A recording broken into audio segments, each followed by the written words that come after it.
Hello everyone, welcome back to our channel. నేను మీ కల్పన. ఇవాళ మన స్పెషల్ రెసిపీ వచ్చేసి ఆలూ చిప్స్. ఈ ఆలూ చిప్స్ని పొటాటో వేపర్స్ అనేసి కానీ పిలుస్తారు. వీటిని మనము ఒకసారి కనుక ప్రిపేర్ చేసి పెట్టుకున్నామంటే సంవత్సరం పొడవునా నిల్వ ఉంటాయి. అలాగే మనకు ఎప్పుడు కావాలంటే అప్పుడు ఫ్రై చేసుకొని హ్యాపీగా తినేయచ్చు. టేస్ట్ అయితే అద్దరిపోతుంది.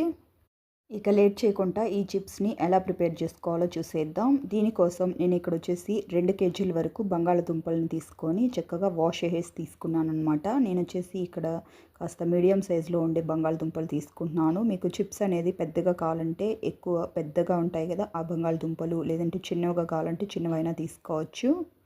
మనం తీసుకున్న బంగాళదుంపలన్నిటిపై నుంచి ఈ విధంగా తొక్కపాటుని రిమూవ్ చేసి తీసుకోవాలి. ఈ విధంగా రిమూవ్ చేసుకున్న దీంతో చిప్స్ని ప్రిపేర్ చేసుకుందాం. మనం రిమూవ్ చేసుకున్న వెంటనే దీన్ని వచ్చేసి వాటర్లో వేసేసుకోవాలి. బయట గాలికి అనేది అస్సలు పెట్టద్దు. ఈ విధంగా గ్రేటర్ని తీసుకొని మీకు నచ్చిన విధంగా చిప్స్ కింద ప్రిపేర్ చేసేసి తీసుకోండి. కొన్ని వచ్చేసి మనకు విరిగిపోతాయి అన్నమాట, అదైతే కామనే. ఈ చిప్స్ని ప్రిపేర్ చేసుకోవడానికి మెషిన్ ఉంటుంది. ఆ మెషిన్లో పెట్టేసి బంగాళదుంప కానీ మనము స్లైస్ కింద ప్రిపేర్ చేసుకోవచ్చు. లేదంటే మనం రెగ్యులర్గా తురిమేది ఉంటుంది కదా, దాంతో కానీ ఈ విధంగా పొటాటోది గ్యాప్లో ఉంటుందన్నమాట, దాంతో కానీ తురిమేసేసి తీసుకోవచ్చు. నేను వచ్చేసి ఈ గ్రేటర్ సాయంతో ప్రిపేర్ చేసుకుంటున్నాను. సేమ్ ఇదే ప్రాసెస్లో మిగిలిన అన్ని బంగాళదుంపలతో కానీ ఈ విధంగా చిప్స్ కింద ప్రిపేర్ చేసేసి తీసుకుందాం. చిప్స్ని ప్రిపేర్ చేసుకునేటప్పుడు వెంటనే వాటర్లో వేసేసుకోవాలన్నమాట. బయట పెట్టేసామంటే ఆ చిప్స్ ఏవైతే ఉన్నాయో అవి బ్లాక్ అయిపోతాయి. కాబట్టి రెడీగా పక్కకు వాటర్ని పెట్టుకొని మనం తొక్క తీసుకున్న బంగాళదుంపలు అలాగే చిప్స్ కింద ప్రిపేర్ చేసి పెట్టుకున్న వాటిని కానీ వాటర్లో వేసేసుకోండి. చూసారు కదా, మనం తీసుకున్న 2 కేజీల బంగాళదుంపలకి ఇన్ని చిప్స్ అయితే వచ్చాయన్నమాట. ఇప్పుడు ఇందులో నుంచి ఈ చిప్స్ అన్నిటిని తీసేసి వేరే క్లీన్ వాటర్లో యాడ్ చేసుకోండి. మనం బంగాళదుంపల్ని ఎంత ఎక్కువగా అయితే వాష్ చేసుకుంటామో మన చిప్స్ కానీ అంత పర్ఫెక్ట్గా వస్తాయి. దీంట్లో స్టార్చ్ అనేది ఎక్కువగా ఉంటుంది కదా, అది మొత్తం రిమూవ్ అయిపోయే వరకు మనం ఈ విధంగా 2-3 బౌల్స్లో వాటర్ని పెట్టేసుకొని వాష్ చేస్తూనే ఉండాలి. నేను వచ్చేసి సుమారుగా ఒక 6 నుంచి 7 సార్లు వరకు వాష్ చేసి తీసుకున్నాను అనమాట. అప్పుడే మన చిప్స్ అనేది మనం ఫ్రై చేసుకున్నా కానీ వైట్ కలర్లోనే చక్కగా వస్తాయి. ఇప్పుడు ఈ చిప్స్ని ఇంకొక బౌల్లోకి ట్రాన్స్ఫర్ చేసుకొని ఈ వాటర్లో కానీ వాష్ చేసి తీసుకుందాం.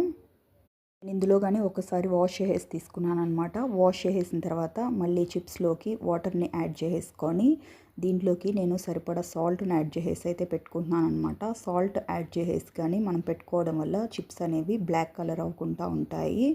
ఇది వచ్చేసి మనము దీంట్లో సాల్ట్ యాడ్ చేసుకున్న తర్వాత 1 నుంచి 2 గంటల సేపు వదిలేసేయాలి. అప్పుడే దీంట్లో ఎక్స్ట్రా స్టార్చ్ ఏదైతే ఉంటుందో అదంతా రిమూవ్ అయిపోతుంది.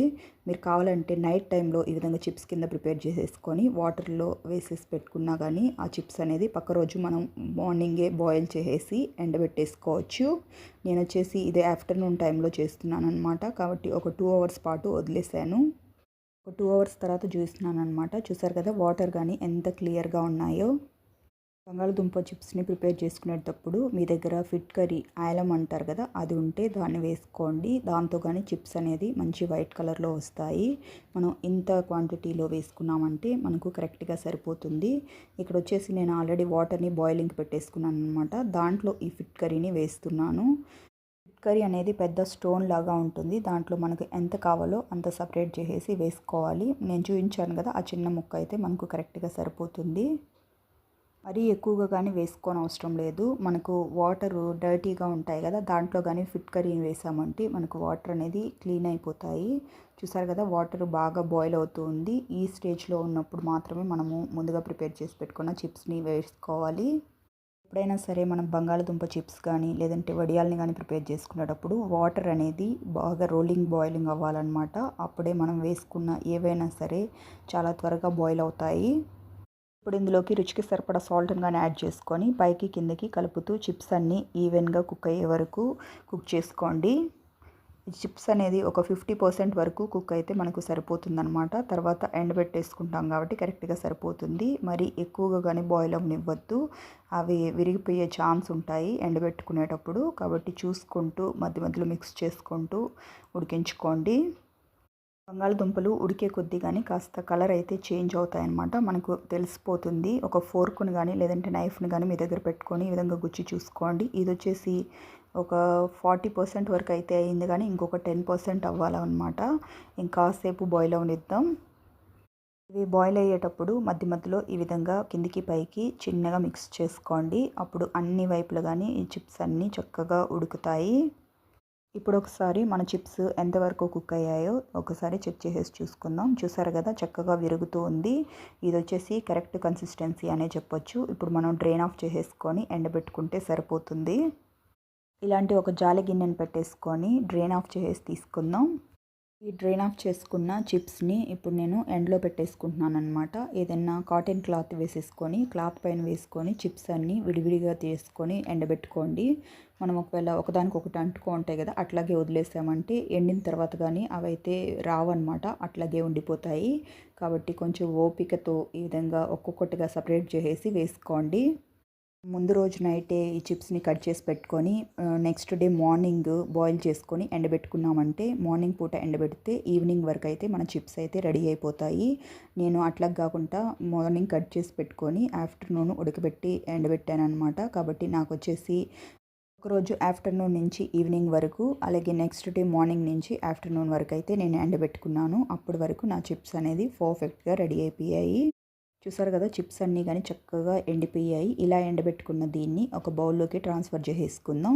మీకు ఒకవేళ కాస్త పచ్చిదనం ఏదన్నా అనిపించినట్లయితే బౌల్లో వేసుకొని కానీ ఒక 1 అవర్ పాటు ఎండలో పెట్టేసుకున్నారంటే మీకు చిప్స్ అనేది చాలా క్రిస్పీగా తయారవుతాయి.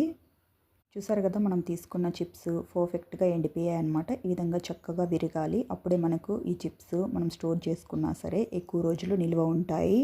రెడీ చేసి పెట్టుకున్న చిప్స్లో నుంచి కొన్నిటిని నేను ఒక ప్లేట్లోకి తీసుకుంటున్నాను అనమాట. ఇవి వచ్చేసి వేయించుకోవడానికి అన్నట్టు.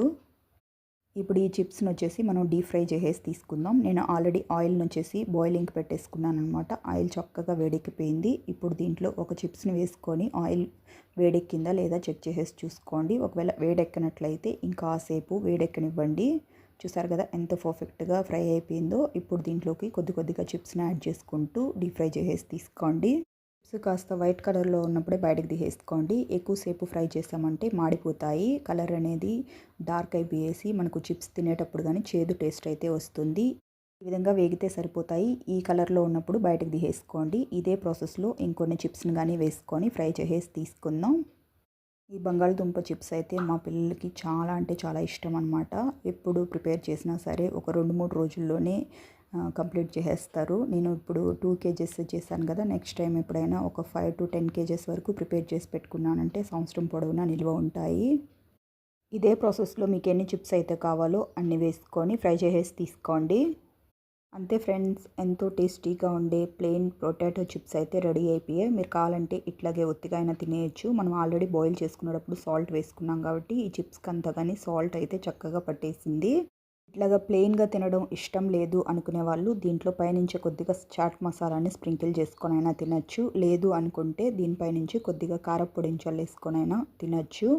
ఎలా తిన్నా కానీ చాలా అంటే చాలా టేస్టీగా ఉంటాయి. ఎక్సెస్ ఆయిల్ ఏమన్నా ఉంటే ఈ టిష్యూ పేపర్ సాయంతో ఇట్లాగా ఒక 2-3 సార్లు ఒత్తేసేసి తీసుకున్నామంటే ఎక్సెస్ ఆయిల్ అంతా కానీ టిష్యూ పేపర్ అయితే పీల్చేసుకుంటుంది. కారాన్ని పిల్లలకి ఇచ్చే పని అయితే కారం లేకుండా చాట్ మసాలా వేసేసి ఇవ్వండి. వాళ్ళు చాలా ఎంజాయ్ చేస్తూ తింటారు. అలాగే పెద్దవాళ్ళకి ఇచ్చే పని అయితే ఈ విధంగా కొద్దిగా కారాన్ని యాడ్ చేసేసి మొత్తం మనము చేత్తో కానీ లేదంటే బౌల్ని టాస్ చేసుకుంటూ కానీ మిక్స్ చేసుకున్నామంటే అన్ని చిప్స్కి కానీ కారం అనేది చక్కగా పట్టేస్తుంది. ఇలా ఫ్రై చేసుకొని కారపొడి వేసుకున్న తర్వాత వీటిని ఇట్లాగే ఒత్తిగా అయినా తినేయచ్చు. లేదంటే సాంబారు రసంలోకి సైడ్ డిష్ కింద అయినా తీసుకోవచ్చు. ఒత్తిగా పిల్లలకి స్నాక్ బాక్స్లో పెట్టడానికైనా ది బెస్ట్ స్నాక్ అని చెప్పొచ్చు. ఒకసారి మనం రెడీ చేసి పెట్టుకున్నామంటే సంవత్సరం పొడవునా స్టోర్ ఉంటాయి. కాబట్టి మీకు ఎప్పుడు పిల్లలకి ప్రిపేర్ చేసి ఇవ్వాలన్నా ఫటాఫట్ రెడీ చేసి ఇచ్చేయచ్చు.